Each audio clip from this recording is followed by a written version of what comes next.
श्री स्वामी समर्थ. नमस्कार भक्तांनो. 3 दिवसात स्वामींच्या तारक मंत्राने संकटातून मुक्ती आणि प्रचिती, इच्छापूर्ती सुद्धा होईल. मला कितीक वेळा हा प्रश्न विचारला गेला की आम्ही हॉस्टेलमध्ये राहतो, आम्ही पीजी मध्ये राहतो, आम्ही तिथे कोणत्याही प्रकारची सेवा करू शकत नाही, पण आम्हाला पुढे वाढायची इच्छा आहे, नोकरीची असो या अन्य काही संकट असो या अभ्यासामध्ये काही अडथळे असो, तर त्याकरता आपण हे 3 दिवसात स्वामींच्या तारक मंत्राने आपल्याला जी इच्छा हवी असेल, जी पण तुम्हाला हवा असेल की ही माझी इच्छा पूर्ण झाली पाहिजे, तर ती नक्कीच होईल. हे 3 दिवस आपण तारक मंत्र करू शकता. स्वामींची ही शिकवण नेहमी लक्षात ठेवा. कितीही मोठं संकट आलं, तुम्हाला असं वाटलं की सर्व मार्ग बंद झाले आहे, आता मला कोणाचाच आधार उरलेला नाहीये, तरी थांबायचं नाहीये आणि खचून जायचं नाहीये. हा व्हिडिओ तुमच्यापर्यंत पोहोचला म्हणजे स्वतः अक्कलकोट राजानेच तुमच्याकडे मदतीचा हात पुढे केलेला आहे. किती वेळा काय होतं की आपण अशा ठिकाणी असतो जेव्हा आपण तिथे स्वामींची आठवण करू शकतो, स्वामींच्या मनातल्या मनात आपण पूजन करू शकतो, पण सगळ्यांसमोर बसून काही पूजा करू शकत नाही. हे पीजी असो, हॉस्टेल असो किंवा एखाद घर असो जिथे की पूजापाठ चालत नसेल.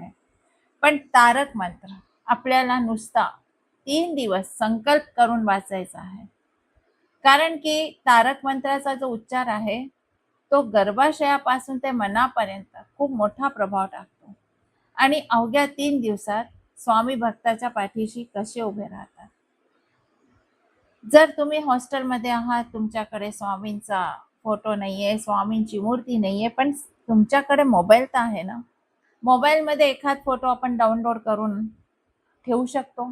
आणि जेव्हा तुम्हाला वाटेल की आता मला बसायचंय आणि मला स्वामी सेवा करायची आहे, तर तेव्हा तुम्ही बसा, आपला तो मोबाईल उघडा करून ठेवा आणि तुम्ही तारक मंत्राचा पठण करू शकता. आता ते कसं करायचंय, किती वेळ बोलायचंय आणि काय काय करायचं आपण हे पूर्ण या व्हिडिओमध्ये पाहणार आहोत. तारक मंत्राचं जेव्हा तुम्ही पठण कराल तेव्हा आपल्या समोर एका तांब्यामध्ये नक्कीच पाणी ठेवा आणि मग हॉस्टेलमध्ये आहात तर फोटो आपल्या समोर घ्या आणि शांत बसून तारक मंत्राचा 11 वेळा पठण करा. शांत बसायचं आहे, हा विचार करायचा आहे की स्वामी माझ्या समोर आहे. तर आपल्याला एका तांब्याचा भांड घ्या, लोटा घ्या, ज्याच्यामध्ये सुद्धा आपल्याला शुद्ध पाणी ठेवायचं आहे. तारक मंत्राचा 11 वेळा उच्चार पूर्ण झाल्यानंतर काय करायचंय की पाण्याकडे पाहून स्वामीचे स्मरण करायचे आहे आणि ते पाणी तीर्थ म्हणून स्वतः प्राशन करून घ्या. कारण की तारक मंत्राच्या उच्चाराने त्या पाण्यामध्ये देवी शक्तीचा निर्माण होतोय. जर तुम्हाला वेळ मिळत असेल तर संध्याकाळी 6 वाजता किंवा दिवसभरात तुम्हाला जेव्हा वेळ मिळतो तेव्हा, पण 6 वाजता बसला तर खूप चांगलं आहे. पूर्वेकडे किंवा उत्तरेकडे तोंड करूनच बसा. आणि जर तुम्ही अभ्यास करत असाल तर नेहमी तुम्ही जो अभ्यास करताय, जे शिकवण करताय ते नेहमी उत्तरेकडे तोंड करूनच कोणताही पाठ वाचत असाल या त्याला म्हणजे तुम्हाला पाठांतरच करायचं आहे तर ते नेहमी उत्तरेकडे तोंड करूनच आपला अभ्यास करायला हवा. पहिली गोष्ट, तारक मंत्र जो आहे तो आपल्याला घाईघाईमध्ये संपवायचा नाहीये. प्रत्येक ओळीचा अर्थ आपल्या मनामध्ये ठेवायला हवा आणि मनात हे ठेवायला हवं, नसो शीन संशय असा तसुभर, स्वामींवर मला तीभरही संशय नाहीये. हे मनात ठेवून जेव्हा तुम्ही स्वामींचं तारक मंत्र सुरू कराल आणि जेव्हा तुमच्या डोक्यामध्ये त्याचा प्रत्येक शब्दाचा अर्थ येईल तर तेव्हा तुमच्या अंगावर काटा आल्याशिवाय राहणार नाही. कारण की प्रत्येक शब्दामध्ये स्वामींचे जेव्हा तुम्ही त्याचा अर्थ जाणून जेव्हा तारक मंत्र म्हणाले तर तेव्हा तुमच्या मनामध्ये एक वेगळं संतोष जागेले आणि विश्वास जागेले. आता हा प्रश्न असेल की तारक मंत्राने काय होणार आहे.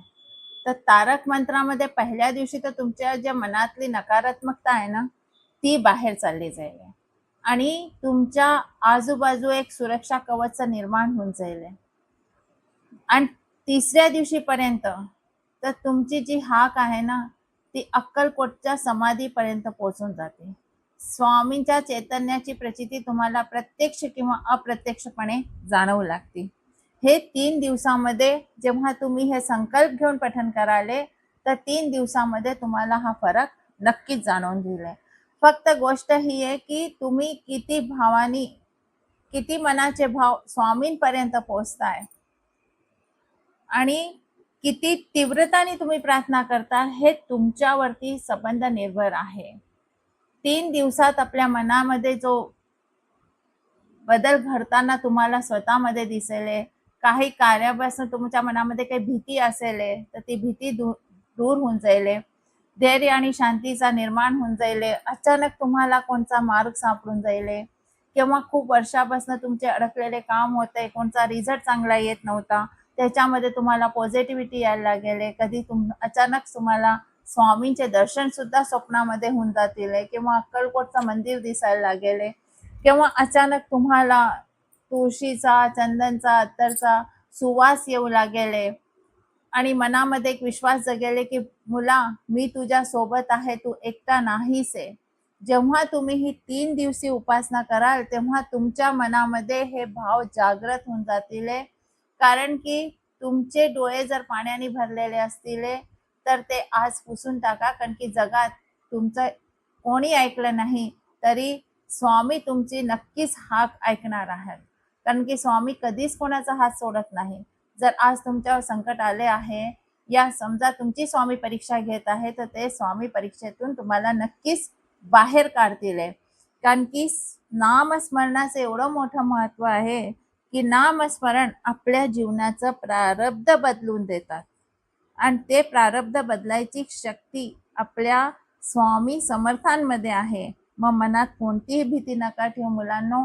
जर तुम्ही कुठेही असाले तर स्वामींचं हे तारक मंत्राचं 3 दिवसाचं पठण करून घ्या. जास्त दिवस नाही तरी तुमच्यामध्ये एक बदल घडेल. फक्त शर्त हीच आहे की तुम्ही स्वामींना किती भाव अर्पण करताय, तुमच्या प्रार्थनेमध्ये किती तीव्रता आहे, तुम्ही किती तीव्रतेने उपासना करताय आणि आपले भाव कसे स्वामींपर्यंत पोहोचवता, हे भक्तांनो सगळं तुमच्या उपासनेवर निर्भर आहे. तर अशी उपासना करा की 3 दिवसात स्वामींना तुमच्याजवळ यावंच लागेल.